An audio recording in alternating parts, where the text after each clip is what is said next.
Hey guys, this is WhytManga here with a new video, and in this video I'm going to be showing you guys how to import ink and add text bubbles in ComicDraw.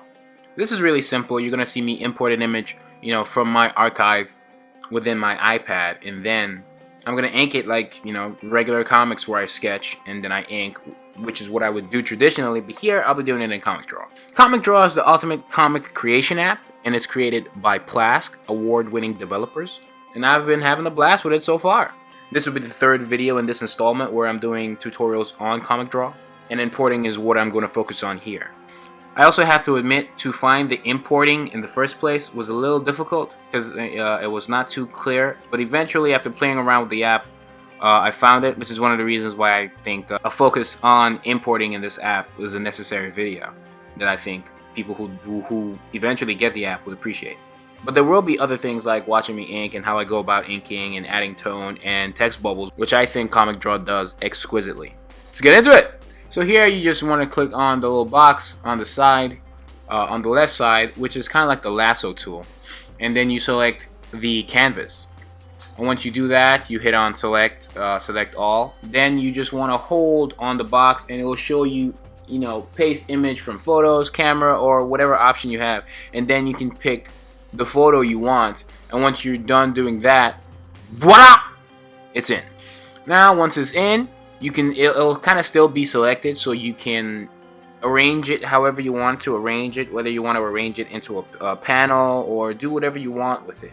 But here I'm just gonna leave it relatively how it was originally once I pasted it onto the canvas, and then I'm gonna create a layer over it to then ink over it.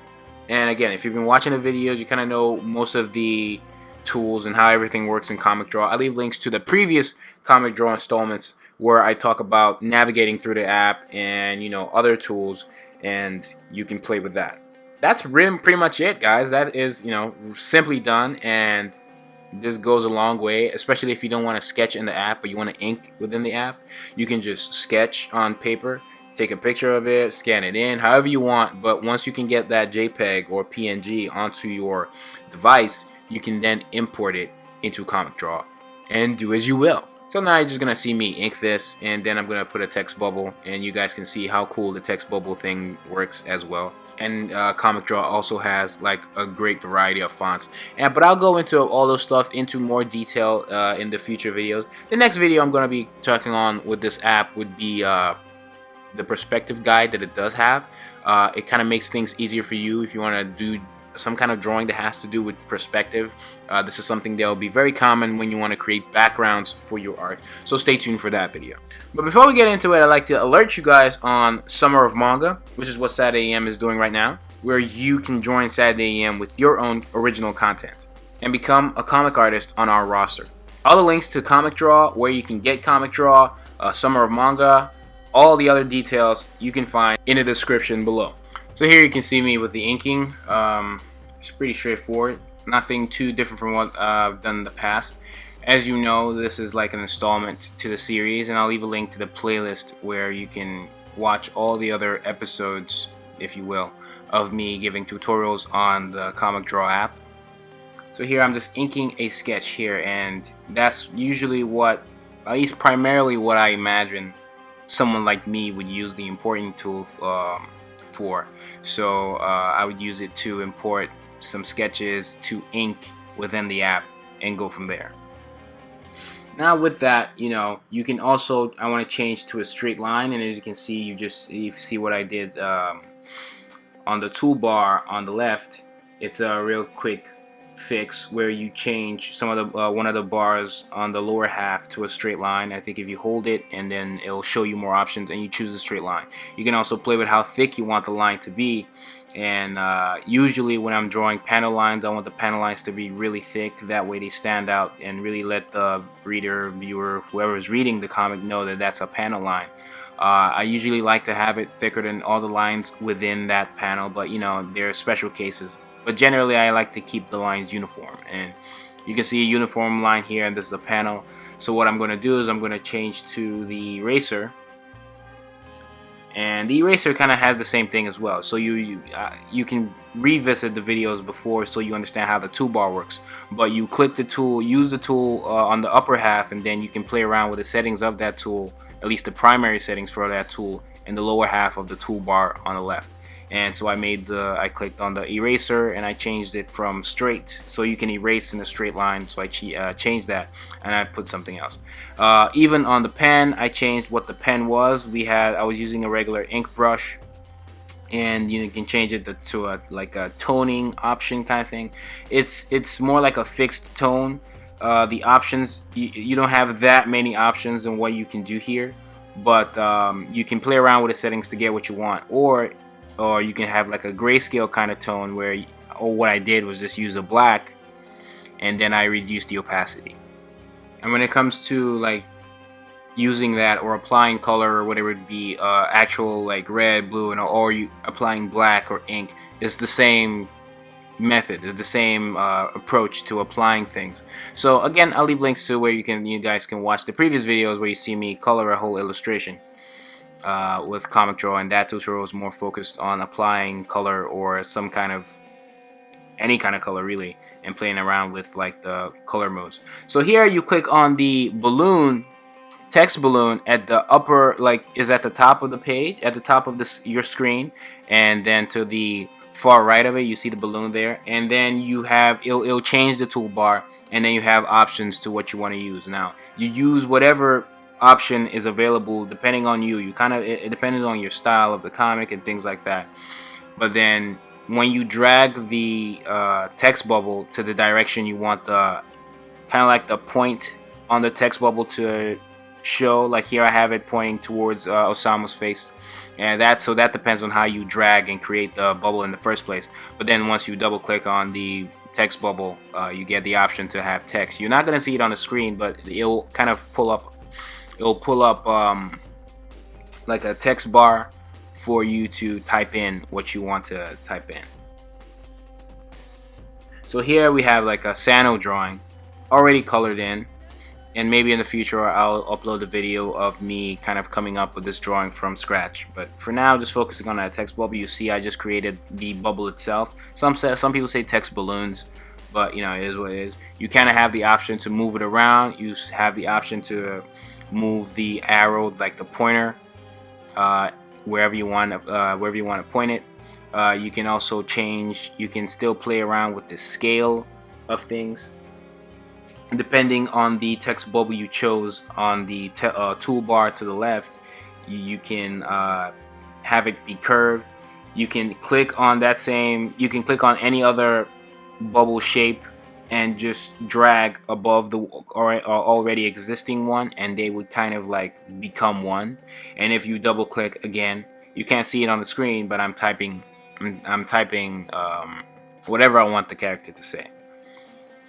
And when you see that, it'll show you the options to, you know, increase the size, change the font, and things like that, where you can right click on the whole or select the whole text, and you can change the font size, change the font itself. And it has Comic Draw has a lot of cool font options as well, really geared towards comic, which is really great. And if you notice, you will not see Comic Sans in there, because Comic Sans is not a good, in my opinion, it's not a good font generally for comics. I don't want to say for all comics, but 9 times out of 10 it's not. Maybe for some comic out there it's perfect, but generally I've yet to see a comic where I think, oh yeah, that was perfect. But anyways, moving on.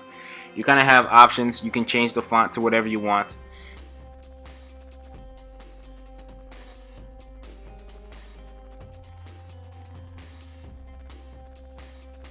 So here you see I've changed the font to a Death Rattle BB. And if you watch my video, when it comes to, I have a video that focuses on fonts, and you kind of get more insight on like how I feel about fonts, and you know, my advice when it comes to fonts. So you know, if you play around with the toolbar on the left, as you can see there, you can see me, I'm kind of like using all the options, and you kind of hold and drag to where you want to the direction you want the pointer to be, or the direction you want the pointer to face. If you look at Comic Draw, the upper left of the page of your screen, you can see like 2 arrows. and those arrows right next to like the camera and my comics, like 2 arrows, those are like kind of like undo and redo buttons, which are really great. So you can think of them as the Control Z in this, and they work phenomenally. You can like Control Z to damn near infinity. It's sometimes those things have a limit. I've yet to see one, but so far so good. Here you have the lettering, which is also an option in the toolbar on the left. And here you use the option at the upper right, and you can play with the colors. You can play around with the gradients. You can play with it as much as you want to.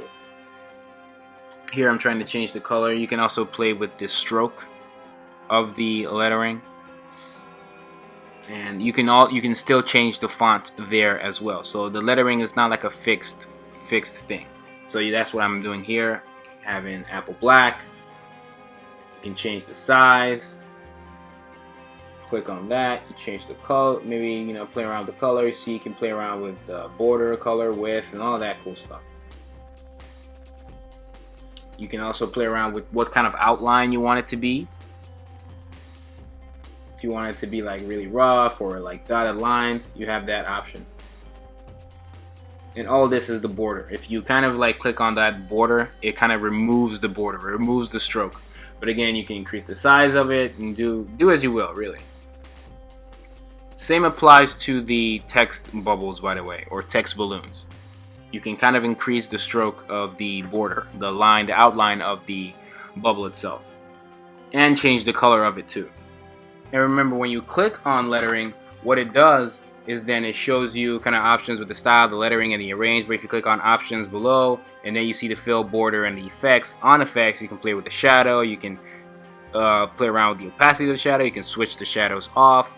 If you go back to fill, then you can play around with like the gradients and how things work there with the color or the halftone. You have that option here. You play around, creating a gradient, and you can play around with how you want the gradient to be. You can change the colors of the gradients too. So you can go from here, I'm going from like a darker blue to a lighter one.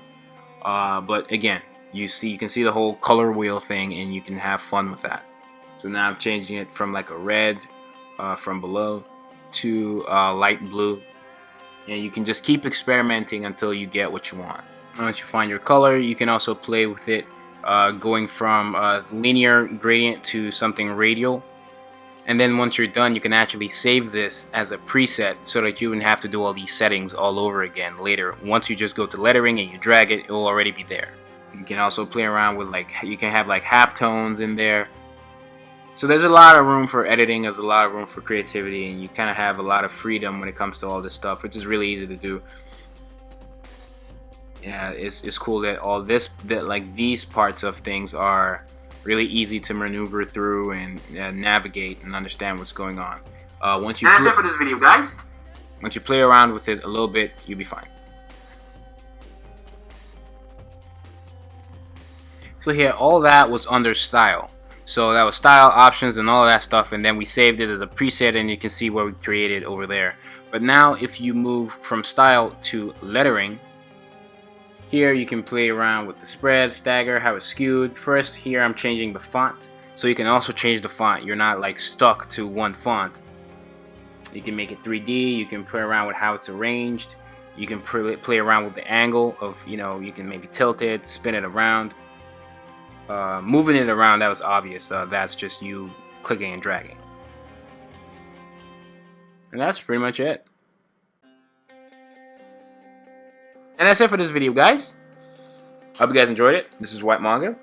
Here, for those who know and know about me being the writer and illustrator of Apple Black, you can recognize the character that I'm using as a model for this video, which is Osamu.